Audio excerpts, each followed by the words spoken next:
ईरानी supreme leader क़ायद Ayatollah ख़ामनेई ने कहा कि अमरीकी सदर डोनाल्ड ट्रंप के एजेंडे की वजह से मुल्क में इंतशार फैलाया जा रहा है। मुजाहिरीन अमरीकी मफादात के लिए काम कर रहे हैं। ये मुल्क दुश्मनों की साजिश है। ईरान अपने दाखिली मामलात में किसी भी बैरूनी दबाव या मुदाखलत बर्दाश्त नहीं करेगा।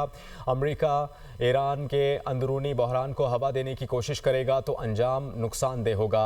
अमरीकी सदर को पहले अपने मुल्क के मसाइल पर तवज्जो देनी चाहिए। ईरान दुश्मन क़ुव्वतों को सर उठाने की इजाज़त नहीं देंगे।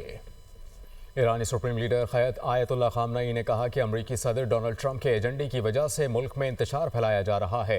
मुजाहिरीन अमरीकी मफादात के लिए काम कर रहे हैं। ये मुल्क दुश्मनों की साजिश है। ईरान अपने दाखिली मामलात में किसी भी बैरूनी दबाव या मुदाखलत बर्दाश्त नहीं करेगा। अमरीका ईरान के अंदरूनी बहरान को हवा देने की कोशिश करेगा तो अंजाम नुकसानदेह होगा। अमरीकी सदर को पहले अपने मुल्क के मसाइल पर तवज्जो देनी चाहिए। ईरान दुश्मन क़ुव्वतों को सर उठाने की इजाज़त नहीं देंगे।